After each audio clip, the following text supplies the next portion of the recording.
Stealing from charity is one of the few things that will unite the masses against the person accused of doing so. The idea of someone using the misfortune of others for personal gain while acting as though they are doing some good in the world is something no one with a conscience wants to take lightly. The Completionist, or Gerard, has come under a lot of scrutiny due to him being accused of that very thing, allegedly embezzling funds meant for dementia patients.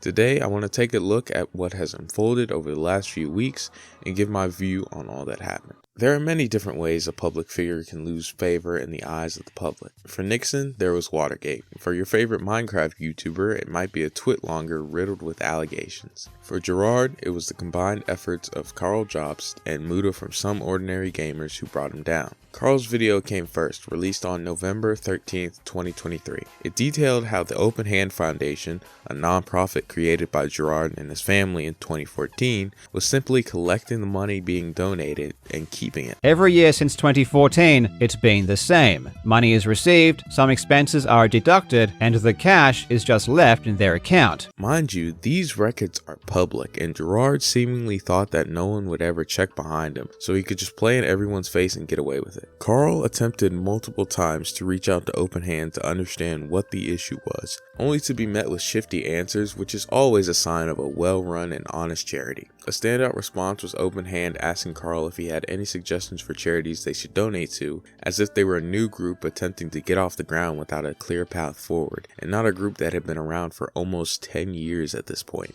Carl managed to secure a call with Gerard, and he, along with Muda, grilled Gerard on what was going on. I was made aware in 2021 when the money hadn't moved yet. And that's what made me go, that's not fucking cool. And that's when I got personally involved to move it. And Did anyone... 2021, last year, 2022. Gerard claimed that he didn't know the money was there until 2022, and the obvious question here is how someone completely divorced from the project took time to check the records, yet the founder of the whole thing couldn't be bothered. Muda's video on the subject was released on December 2nd, going into more detail on the situation. This is the video that got the snowball of public discourse rolling. According to Muda, there were multiple inconsistencies in the accounting of the Open Hands Foundation, leading to tens of thousands of dollars being unaccounted for. So if we look at if we look at how much money that Open Hand claimed to make in 2019, according to their full filings for that fiscal year ending December 2019, you'll notice that they made $123,816, okay? So in the six figures. Now, at this moment in time, you can actually look and confirm, thankfully, due to the Indieland tweet that we actually pulled from 2019, where they claimed that their preliminary total earnings were $109,418. Jamie Lee's foundation, remember the second pillar of revenue here, you can see that she ended up giving Open Hand $10,000, okay? Now, assuming that in their initial tweet they said they maybe added her grant in, which wouldn't really make a lot of sense, but I'm going to be charitable, okay? I'm going to be more charitable than Open Hand and say, sure, let's mix that in. Now, to understand, we haven't even looked at the golf revenue yet, right? So even if you factored all of it and been charitable, the $109,000 subtracted from the current revenue right now gives them a difference of $14,398, okay? $14,398. That's the total amount of money that is still unaccounted for. So if you look into the actual pricing list right here in the Open Hand site, once again, you can see that when it comes to the pricing tiers, one of them primarily says corporate logo featured on course signage, entrance banner, sponsor board, golf carts. Golf carts is only mentioned in the $10,000 tier, okay? Again, let me just scan this real carefully. So for instance, in this, you've got 1, you got 7-Up over here, you got 3, 4, Coca-Cola, you got 5 brands, okay? I'm not the best at math, but when you should have reported well over 150,000 and you instead report 128,000, it's hard to believe that you just made a simple, honest mistake. Keep in mind that, again, this stuff is coming from public tax records, and if some YouTubers can find this out after a few weeks of research, what do you think will happen when the IRS starts noticing issues? If they can get Al Capone for tax evasion, they can get you. So Gerard, or whoever is filing the tax, is possibly committing the same crime as playing a dangerous game they aren't smart enough to win. Muda goes on to point out that even if you factor in transaction fees, they would only be losing about 5% of the money, which does not cover the discrepancy in the slightest. He makes it clear multiple times throughout the video that he is lowballing these figures, and the video ends on a very somber note, noting the time lost from not donating when they should have. Muda released an update a few days later reporting that a donation to one charity had finally been made after his video, which is nice enough as long as you don't think about the other charities who are missing out on promised donations. Ignoring that, this donation was made purely to stop some of the backlash they were getting, and it didn't even do that. This forced Gerard to make a response video, which was another thinly veiled attempt at regaining a semblance of his former reputation. As always, he makes sure to bring up his mother, who passed away after a long battle with dementia, in an attempt to invoke sympathy, which of course backfires as soon as you think about how he used the story to gather donations that were never used. He announced that he is stepping down from the board of the foundation, which makes his earlier excuse of "I had no idea the money was just sitting there for 9 years" seem even flimsier. Not only were you endorsing this foundation without ever checking the records for a decade, you had a major hand in decision making and still managed to know nothing about what happened to the money. He claimed that the reason they didn't seemingly donate any money for 10 years is because they wanted a restricted donation specifically for dementia research. The Open Hand Foundation raised funds in an unrestricted manner with the intention to restrict a larger donation towards dementia research. Larger restricted donations ensure clear measures and direction, but can take time, whereas unrestricted donations are often instantaneous and not tracked. This is one of the big reasons as to why the donation took so long.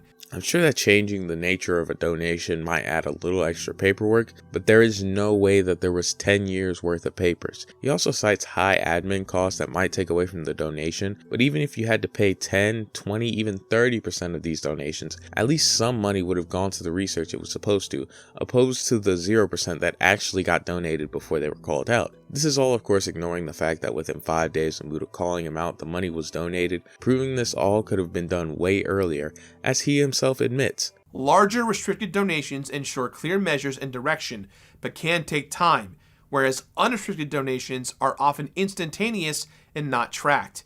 This is one of the big reasons as to why the donation took so long. As of this week, we've been having conversations about moving it as early as today or tomorrow, just because the pressure I got from you guys, if I'm being quite honest. This guy just can't stop making things worse on himself, and it's amazing to watch. Gerard then claims that the books are fine. But the accusers alleged that $14,000 is unaccounted for.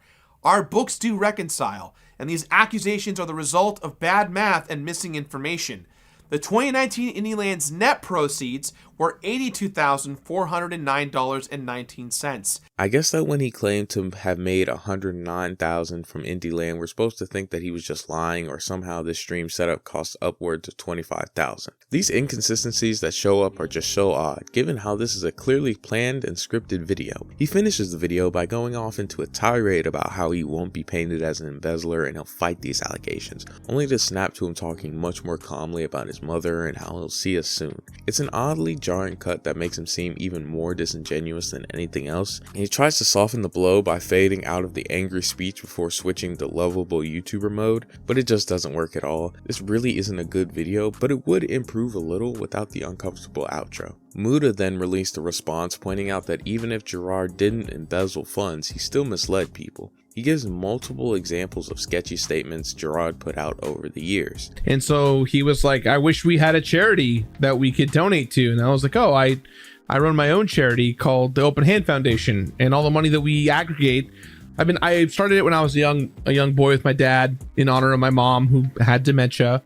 And so we just every year we try and raise as much money as possible, and then we go work with Alzheimer's Association of America, University of San Francisco, Association for FTD, which is what my mom had, FTD. So we've worked with big and small organizations across the board. Muda also made a point of focusing on the fact that Gerard kept claiming these numbers without using any receipts and expecting people to take him at his word, which really isn't something many people are going to be willing to do at this point. Even if you hadn't seen any of the evidence against him and only knew about the allegation, the thing he's being accused of is considered bad enough that people are already coming in mistrusting him. The best thing for Gerard to do if he really wanted to regain the public's trust would be to lay all his cards on the table and prove without a doubt that he is innocent. Muda ends off the video by reiterating the fact that Gerard's main screw up was that he lied and held the money for so long, and I think that should be the focus here. There is no evidence that Gerard was for sure planning to steal money, but there is evidence that he lied. Speaking of evidence, Muda ended up releasing the call he had with Gerard after Gerard threatened to sue Muda. We don't really get any new info on the situation from the call, but it does give us some insight into Gerard's mindset surrounding the issue.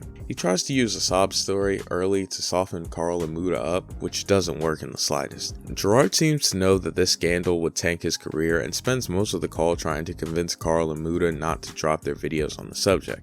The call as a whole feels very manipulative on Gerard's part, with him constantly bringing up family drama and the passing of his mother. Gerard defaulting to bringing up his mother every time he gets into a sticky situation has been a recurring theme throughout this ordeal, and it really has never helped him at all. The main effect it has is making you think of how he used his mother to gain these donations in the first place. Gerard's way of handling this whole thing has shown just how incompetent he really is. He was on the board of the charity yet claimed to not know where the money of the charity was until 2022, let said money sit there for almost a year, then chose to donate the money ASAP once people started to catch on, all the while claiming that the donation would take a ton of time. This is at best rampant stupidity that was allowed to go on for way too long. The public opinion around the situation has been against Gerard from the very beginning, and it has only gotten worse as time has gone on. The few people who defended him in the beginning have slowly started to give up, and by taking a look at his YouTube channel, you can tell people aren't going to be letting this go anytime soon.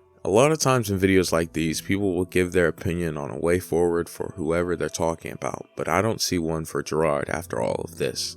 The charity fraud label seems to have stuck, and anything Gerard could have done to fix that happened years ago.